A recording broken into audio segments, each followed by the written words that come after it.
Assalamualaikum warahmatullahi wabarakatuh. Alhamdulillah rabbil alamin. Allahumma shalli ala sayyidina Muhammad wa ala ali sayyidina Muhammad. Subhanaka la ilma lana illa ma 'allamtana innaka antal alimul hakim. Wa la haula wa la quwwata illa billahil aliyil azim.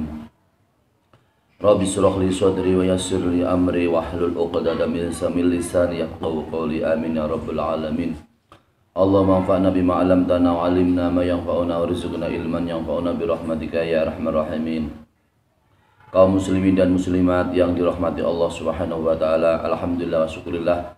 Pada kesempatan ini kita semua bisa bertemu kembali dalam pengajian memahami atau mengenal sunnah Rasulullah Shallallahu Alaihi Wasallam. Semoga Allah Subhanahu wa taala memberikan kesehatan dan keselamatan untuk kita semua. Semoga Allah Subhanahu wa taala memberikan barokah dan kemudahan dalam hidup kita di dunia, dan juga Allah Subhanahu wa taala memberikan keselamatan di dunia sampai di akhirat. Amin Allahumma amin. Ngaji pada kesempatan ini adalah dengan tema yaitu kalimah la ilaha illallah, hikmah kalimah la ilaha illallah.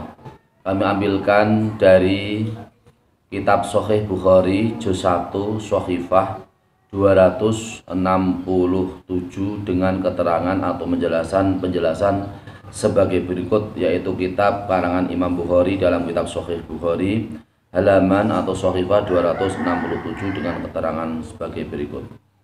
Bismillahirrahmanirrahim. Babun fil janaizi wa man kana akhiru kalamihi la ilaha illallah. Suatu bab di dalam masalah mayit dan siapa yang akhir kalamnya adalah ucapan la ilaha illallah. Hadis nomor 1237.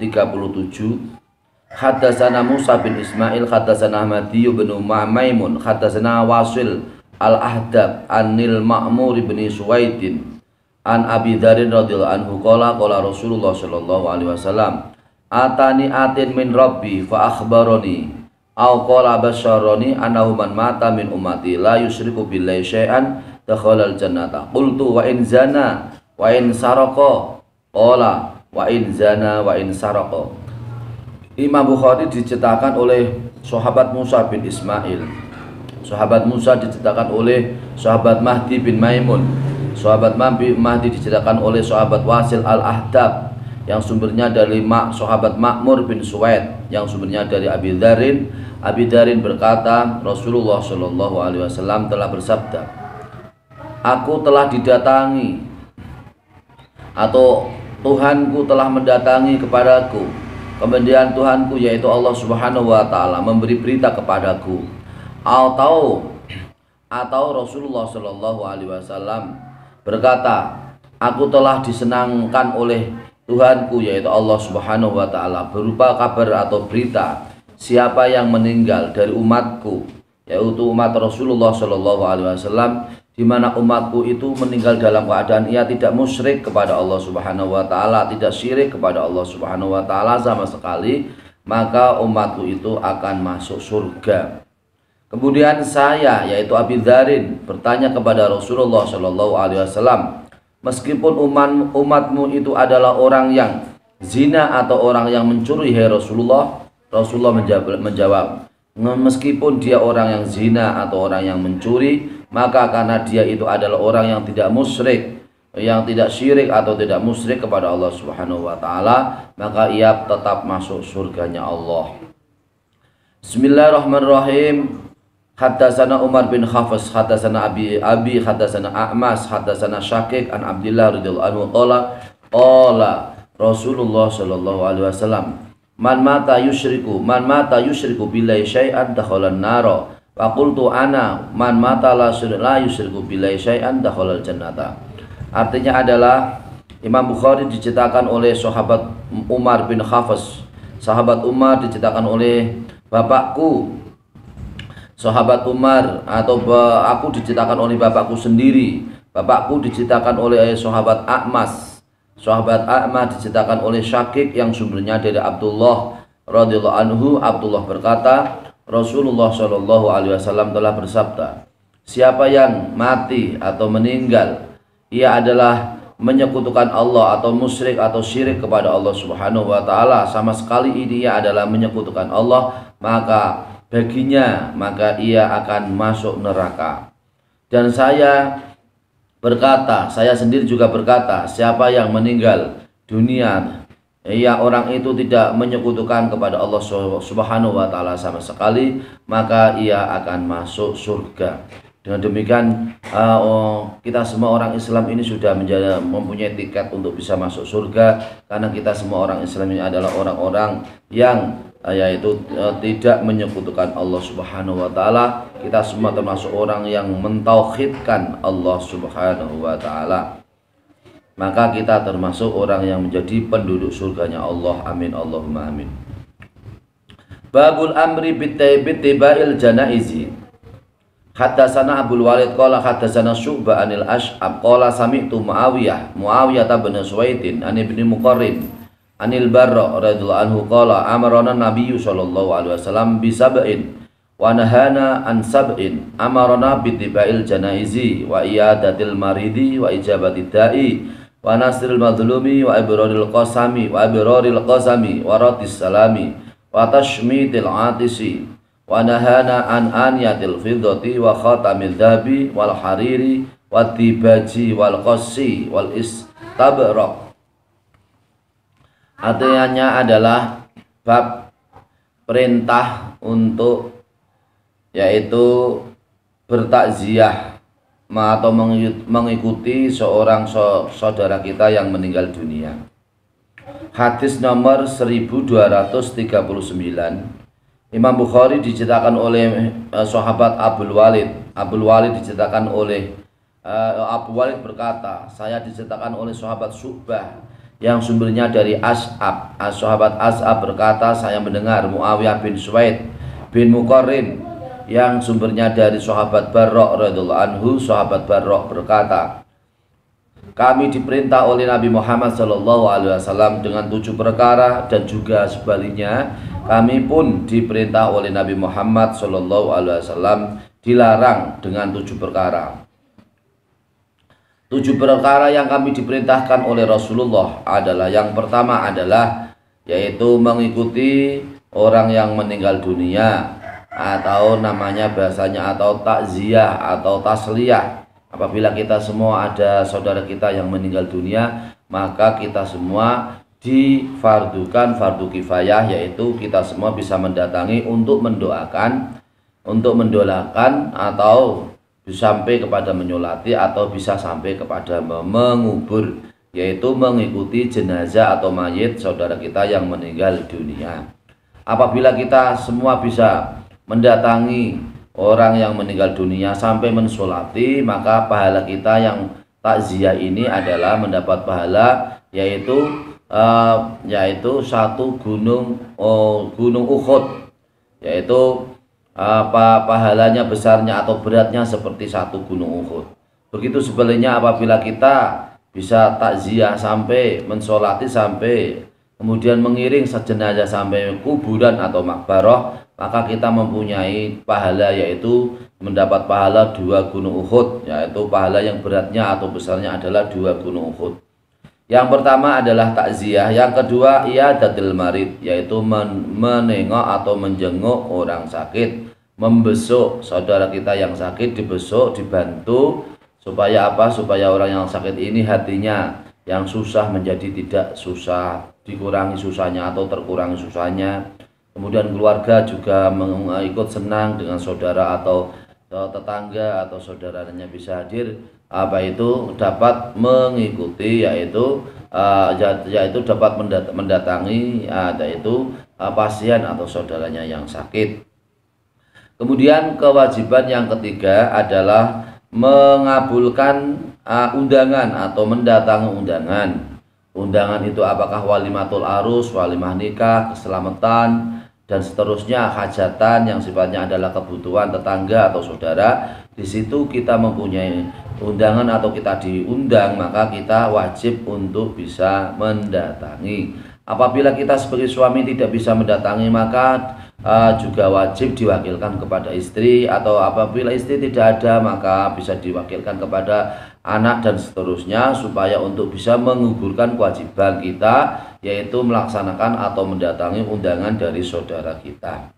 Kemudian yang keempat, kewajiban yang keempat dari Nabi Muhammad SAW mewajibkan atau perintah kepada sahabat Barok, yang ini juga berlaku untuk kita semua umat Nabi Muhammad SAW. Yang keempat adalah menolong orang yang didolimi.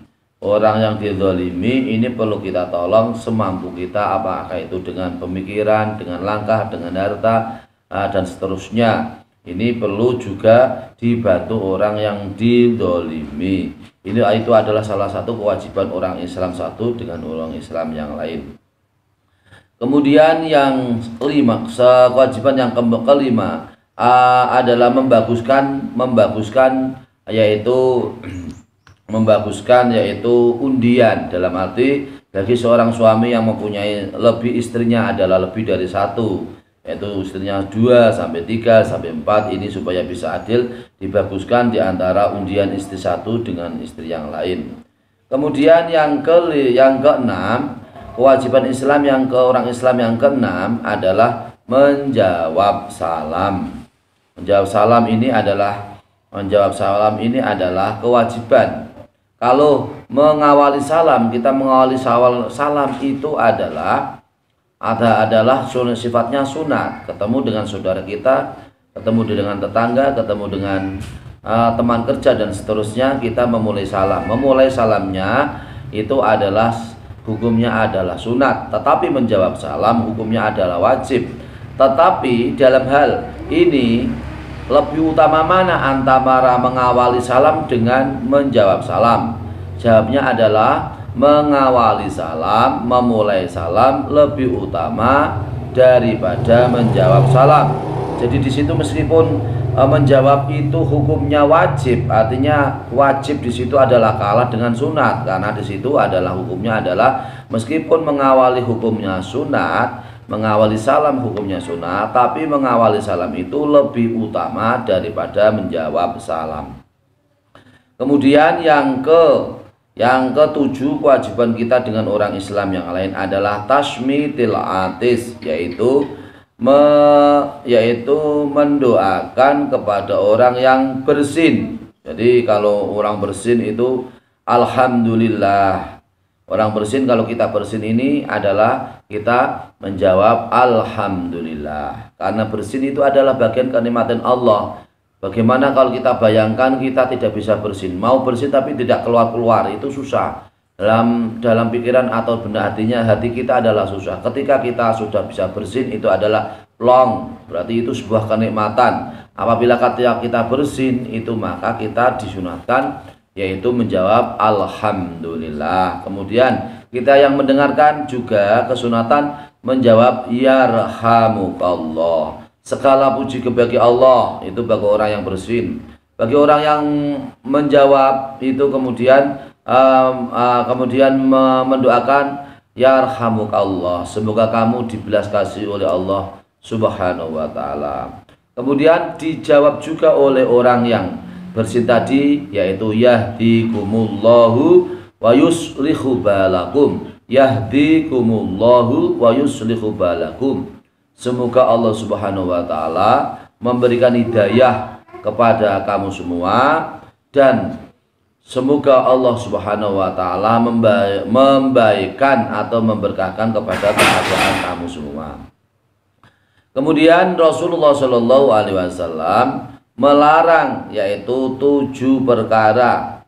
Yang pertama adalah melarang menggunakan wadah dengan menggunakan emas, karena emas ini digunakan untuk kita semua ketika di akhirat.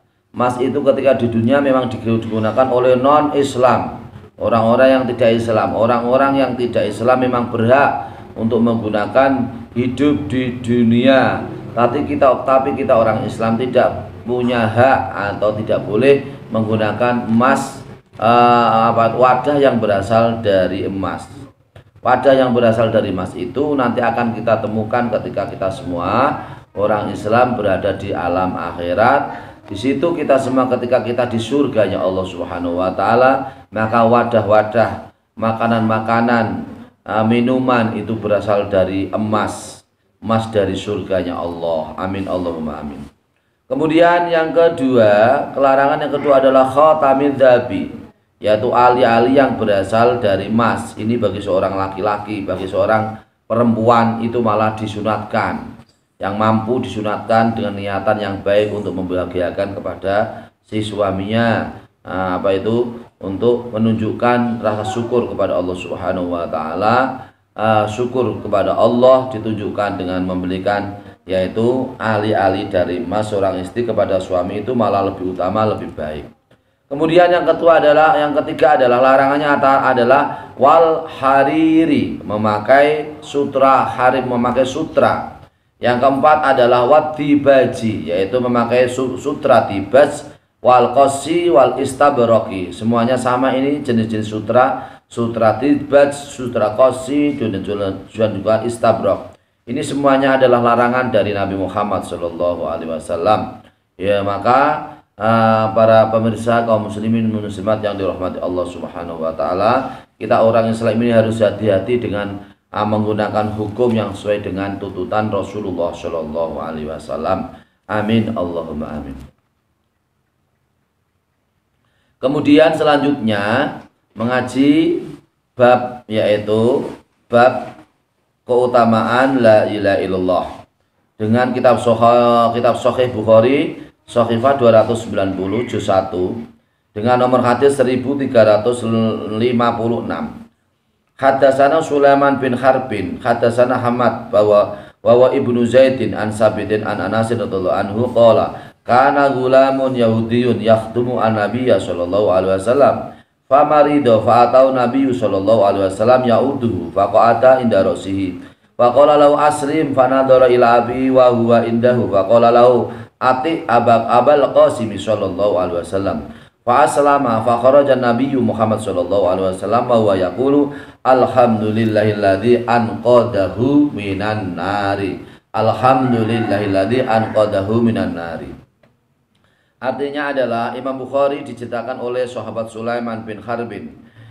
Sulaiman bin Harbin diceritakan oleh Hamad. Hamad dia adalah Ibnu Zaid, anaknya sahabat Zaid yang sumbernya dari Sabit. Sabit sumbernya dari Anas bin Malik radhiyallahu anhu. Anas bin Malik berkata bahwasanya ada seseorang anak kecil Yahudi, anak kecil atau anak yang masih kecil dari seorang Yahudi. Dia adalah anak kecil itu dari seorang Yahudi itu, dia adalah orang yang membantu Nabi Muhammad Shallallahu Alaihi Wasallam, melayani atau membantu Nabi Muhammad. Kemudian ketika ia membantu Nabi Muhammad Shallallahu Alaihi Wasallam, kemudian anak kecil itu dari orang Yahudi itu kemudian sakit. Ketika ia sakit, karena dia adalah orang yang membantu Nabi Muhammad, kemudian ketika ia sakit, datanglah Rasulullah Shallallahu Alaihi Wasallam. Rasulullah menjenguk atau membesuk kepadanya. Kemudian Rasulullah pun duduk di hadapan kepalanya anak kecil tersebut. Kemudian Rasulullah berkata kepada anak kecil, anak yang masih dalam keadaan Yahudi atau remaja yang dalam keadaan Yahudi, masuk Islamlah kamu. Kemudian ketika diperintah masuk Islam oleh Rasulullah Shallallahu Alaihi Wasallam, kemudian orang Yahudi tersebut kemudian melihat kepada bapaknya. Melihat kepada bapaknya juga ada di sampingnya. Kemudian bapaknya kemudian langsung berkata, taatlah ia, yaitu taatlah bapaknya Qasim, karena bapaknya Qasim adalah seorang nabi, yaitu Nabi Muhammad Shallallahu Alaihi Wasallam. Taatlah ia, masuklah kamu Islam, masuklah kamu masuk Islam, taatlah Abul Qasim, yaitu bapaknya Qasim.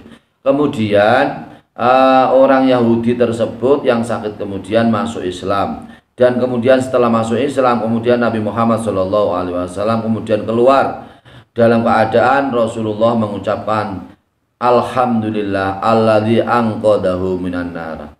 Alhamdulillah, pembantuku telah betul-betul, alhamdulillah pembantuku, segala puji bagi Allah, alhamdulillah pembantuku telah diselamatkan dari api neraka karena dia termasuk orang yang masuk Islam.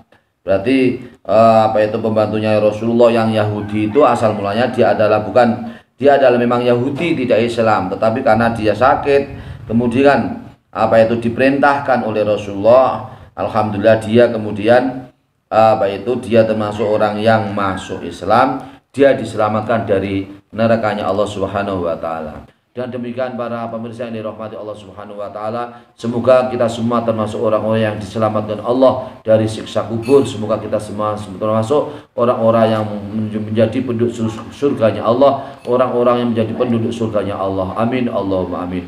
Demikian yang kami dapat kami sampaikan, semoga bermanfaat. Wallahul muwaffiq ila aqwamit thoriq. Wassalamualaikum warahmatullahi wabarakatuh.